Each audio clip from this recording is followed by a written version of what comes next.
I never thought my life would change the moment I walked into that glass tower downtown. The building was intimidating, all sharp edges and expensive silence. My hands were sweating as I held my resume tight, repeating to myself that this was just another job. But deep inside, I knew it wasn't. I was about to meet him, the man everyone whispered about in the office world, the CEO, the one who didn't tolerate mistakes. And somehow, fate decided I was about to be his new personal assistant. When I stepped into the lobby, I felt like I didn't belong there. Women in sharp heels walked past me like they owned the world, while men in suits spoke fast into phones. Everything screamed money and power. And then the elevator doors opened, carrying me up to the top floor. My heart pounded harder with every number that lit up. By the time the doors slid open, I wasn't sure if I was ready. Still, I forced myself to step out. His office was larger than my entire apartment. Floor-to-ceiling windows overlooked the city, and there he was, leaning against his desk like he ruled not just the company but the whole skyline. Dark suit, sharp jawline, eyes that could read through lies. He didn't smile when he looked at me. He didn't need to. His presence was enough to steal the air from the room. For a second, I forgot why I was even there. "So, you're the one they sent me." His voice was low, confident, and carried the kind of weight that demanded respect. I nodded, trying not to look like I was about to pass out. He studied me, slowly, like he was testing my patience before the job even started. Then he asked questions, simple at first, but each one sharper than the last. It felt less like an interview and more like a battlefield. And somehow I wanted to win. When it was finally over, he stood tall and closed the folder with my name on it. "You'll start tomorrow," he said, as if he hadn't just turned my whole world upside down. I walked out of that office with shaky legs and a racing heart, knowing deep down that my life had just split into a before and an after. And if you're still with me here, hit that subscribe button, because this story is just getting started. And trust me, you don't want to miss what comes next. The next morning, I woke up earlier than the sun, rehearsing in my head what I would say, how I would act. This wasn't just a job anymore. It felt like walking into the lion's den. My stomach twisted with nerves, but a small part of me was curious. Who was this man behind the title, behind the sharp suits? By the time I stood in front of that glass tower, again, I realized my entire body was trembling. The receptionist already knew my name, which only made me more nervous. "Mr. Carter is waiting," she said, guiding me toward the private elevator. My heart skipped as the doors closed, the soft hum of the machine pulling me higher. I got my reflection in the mirrored walls and whispered to myself, "Don't mess this up." When the doors opened, I walked straight into his world again. He was standing by the window, phone in hand, speaking in a tone that was sharp and commanding. For a moment, I just watched him, how every word seemed to bend the room to his will. When he finally noticed me, he ended the call without a single goodbye. His eyes locked on mine, and the silence stretched until I thought I might break. "You're late," he said, though my watch told me I was 5 minutes early. I wanted to defend myself, to explain, but something told me not to. Instead, I stood straighter, meeting his gaze even though it burned. He smirked, almost like he enjoyed testing me. "Good," he said at last. "You're not weak. I'll need that."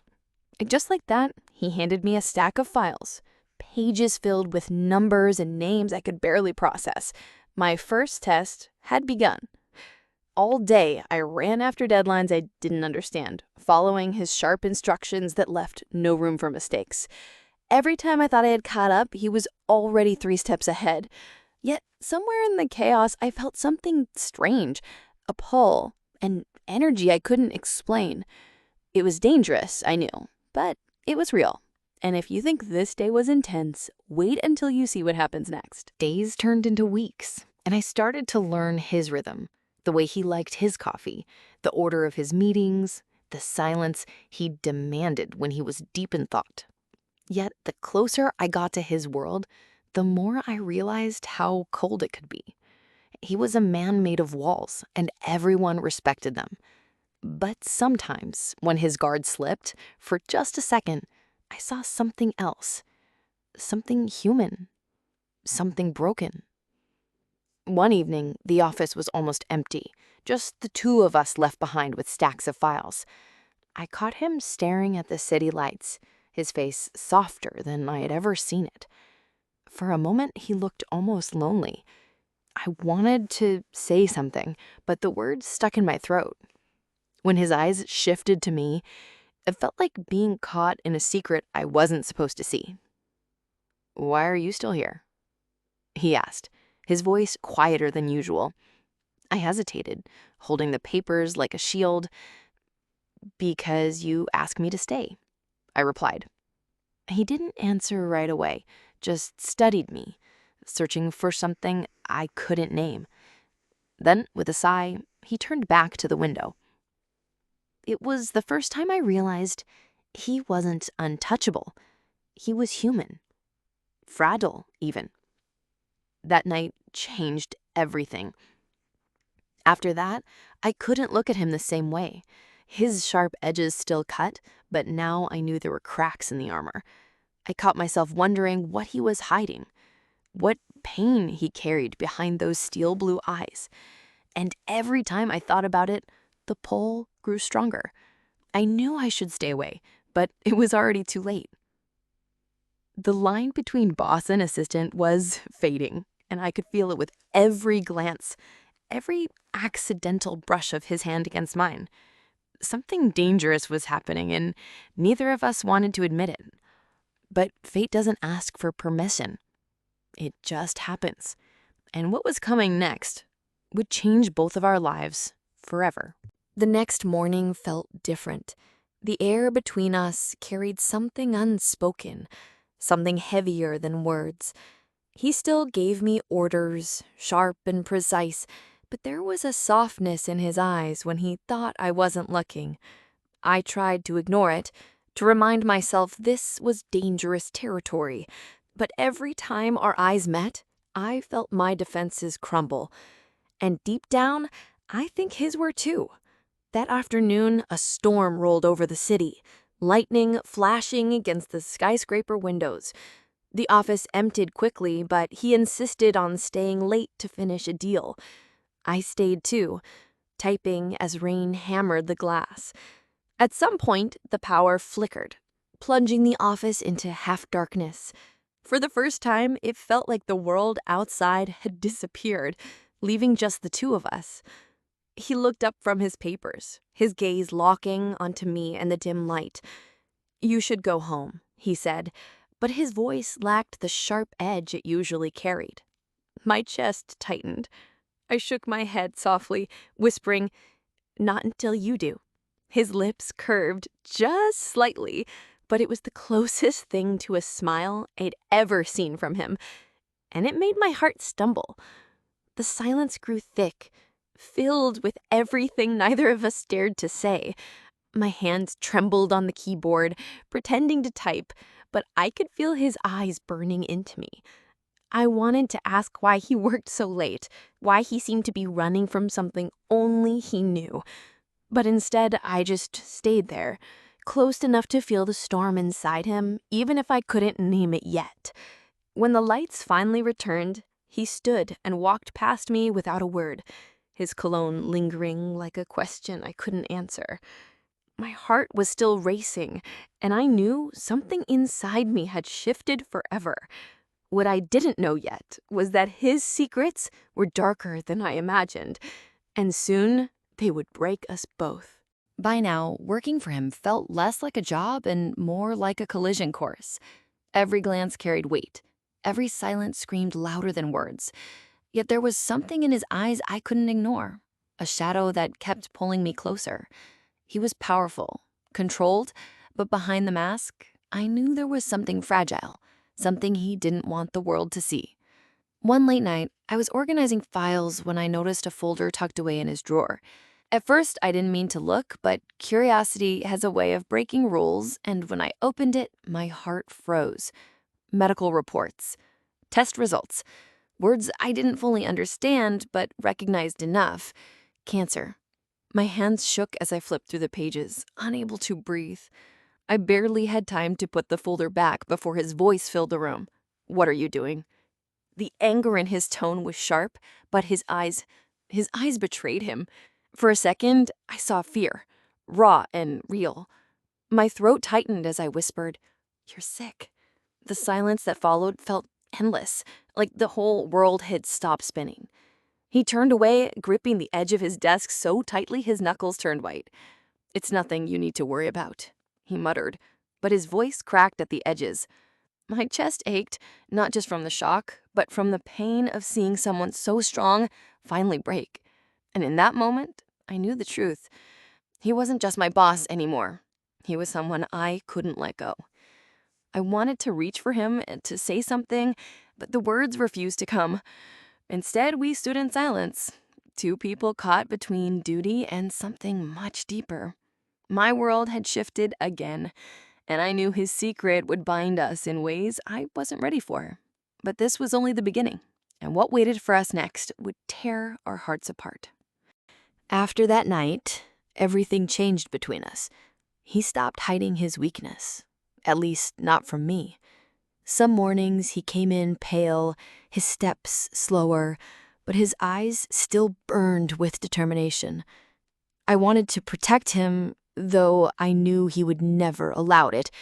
He was a man who fought battles in silence, even when his body betrayed him. And still, I couldn't walk away. One evening, when the office was empty, he finally let his guard down. "I don't have much time," he confessed, his voice breaking for the first time. My chest tightened as I reached for his hand without thinking. For a moment, he didn't pull away. His skin was warm, fragile, and trembling. "Then let's make every second count," I whispered, knowing I was already too far gone. From that moment, we lived differently. Coffee breaks turned into stolen smiles. Late nights at the office turned into quiet conversations about life, dreams, fears. I learned he loved jazz music, hated small talk, and secretly read poetry when nobody was watching. Every detail I discovered felt like a treasure, even if I knew it was borrowed time. But loving him was both beautiful and brutal. Every laugh carried the weight of sadness. Every kiss tasted like goodbye. I tried to forget the ticking clock, to lose myself in the fire of what we had.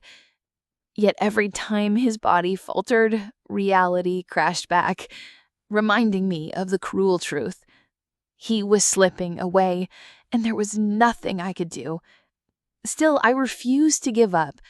If love had an expiration date, then I would fight to make every second unforgettable. He was no longer just my boss. He was my heart, my reason, my breaking point. But deep down, I knew the hardest part hadn't come yet. And soon, we would face a goodbye we weren't ready for. The morning light filtered through the blinds, soft and gentle, like it knew what the day would bring. He sat on the edge of the bed, frail but determined, holding my hand as if letting go was impossible. "I want today to feel like forever," he whispered, voice low and shaky. I nodded, tears threatening, knowing the clock was against us. Every second counted, every heartbeat felt sacred. We spent the morning talking about everything we had dreamed of but never did. He asked me to read him poetry, his favorite jazz playing softly in the background. I laughed through tears when he tried to dance slowly, clinging to me as if we could escape time. The room was small, but it felt like a universe of our own creation, filled with moments that were ours alone. Lunch was quiet, just the two of us, savoring simple things like sandwiches and tea. He requested I tell him stories about my childhood, about things I had never shared. His eyes shone with curiosity and love, and I realized that even in his weakness, he wanted to know everything about me. Every word, every smile was etched in my memory like a tattoo on my heart. By afternoon, exhaustion settled on him, but he refused to rest completely. "Promise me," he said, holding my hands tightly. "Promise me you'll live and you'll keep loving even when I'm gone." My throat tightened, and I nodded, unable to speak. He smiled faintly, eyes glistening. "Good," he whispered. "That's all I need." Even in his frailty, he still held power over my heart. As the sun dipped low, we sat together by the window, watching the city lights flicker alive. I leaned against him, feeling the warmth feeding slowly. And even though fear gripped me, I whispered, "I'll be okay." He squeezed my hand, closing his eyes with a faint smile. But something told me these were the moments that would never leave me, and the next chapter would test the love we had fought for so desperately. The next morning, he woke me with a soft squeeze of my hand. "I have a few things I want you to promise me," he said, voice barely above a whisper. I nodded, heart pounding, unsure if I could handle what was coming. His eyes searched mine, serious but gentle, like he was holding all his remaining strength just for me.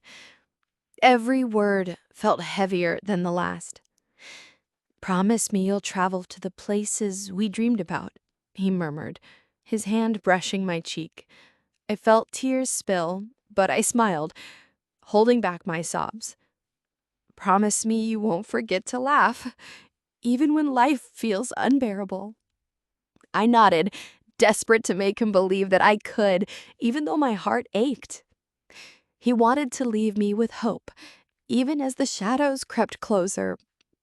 He asked me to play his favorite jazz record, to dance slowly in the living room, even if it hurt. We moved clumsily, laughing between tears, savoring each step, each heartbeat. Every small gesture felt monumental, as if we were defying the clock, bending time just enough to hold on to each other. I realized how fragile life was, yet how fiercely love could burn in the briefest moments. As the evening darkened, he requested I read to him pages from books he loved but had never finished. I did, voice trembling, trying to fill the room with warmth and life, as if my words could shield him from the inevitable. He listened, eyes half closed, smiling faintly at every sentence. I clung to every word, knowing this would be the closest we would get to forever. Finally, he whispered, "Thank you for being my world, for loving me completely." I held his hand, trembling, unable to speak. The fear of losing him pressed down like a storm, yet I stayed, grounding him in my presence.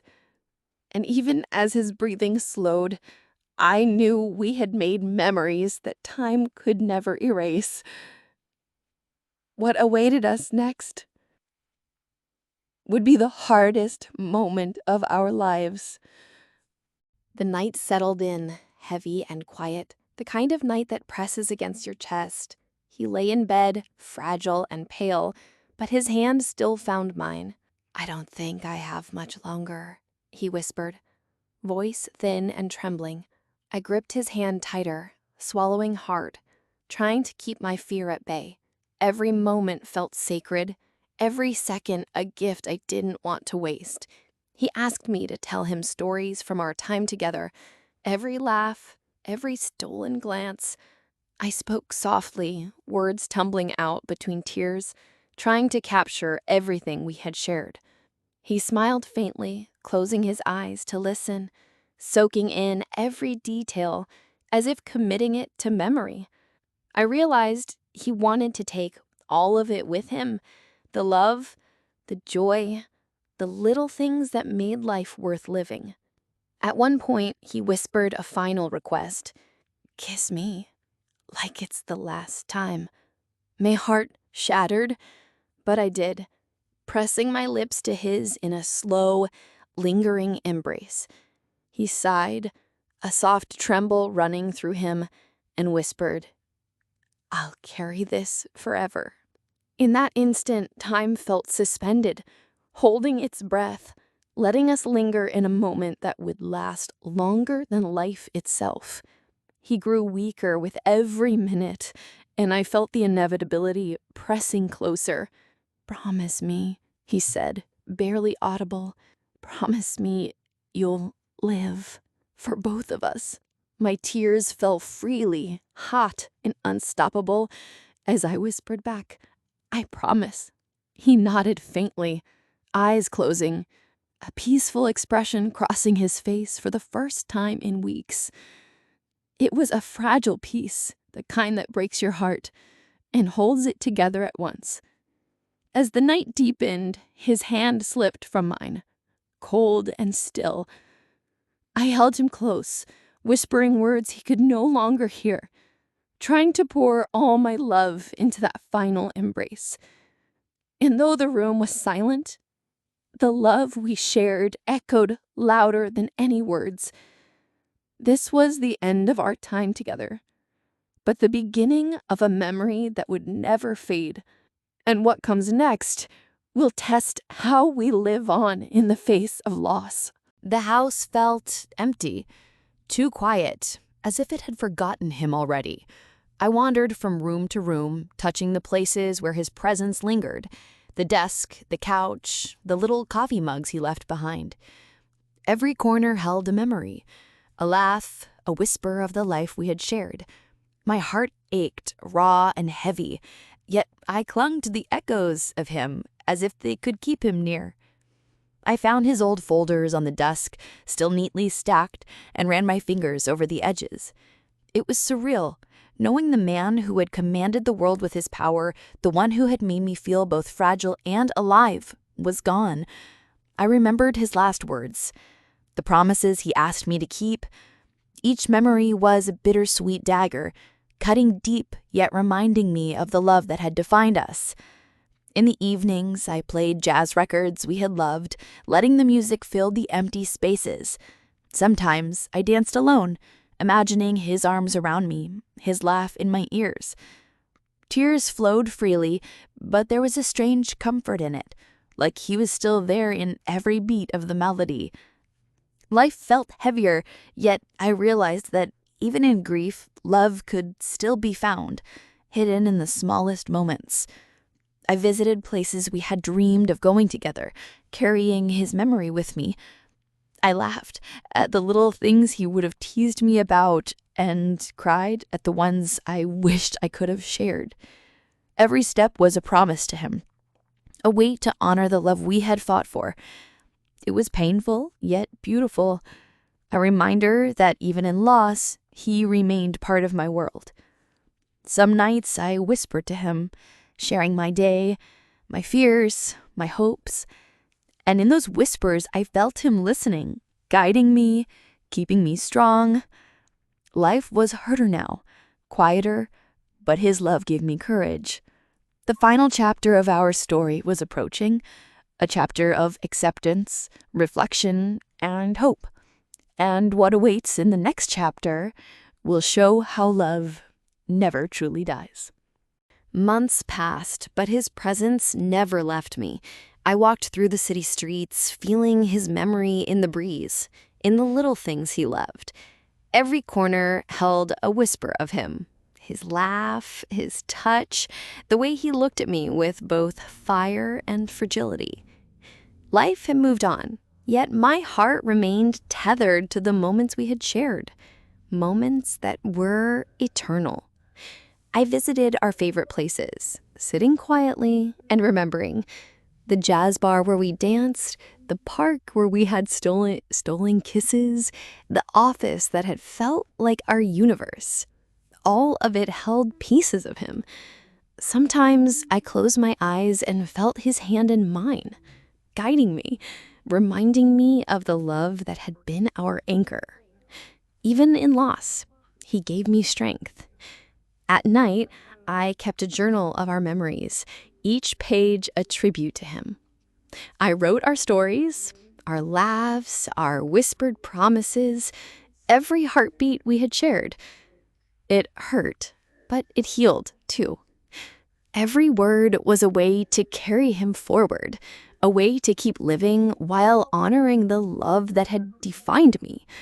His life had an ending, yes, but the impact of it, of us, would never fade. I realized that love like ours doesn't vanish, it transforms, becoming part of who you are. He had asked me to live, to laugh, to love again, and I promised I would. And in keeping that promise, I felt him with me every day, in every choice, in every smile. Our story had an ending, yes, but also a legacy. A reminder that true love leaves traces that time cannot erase.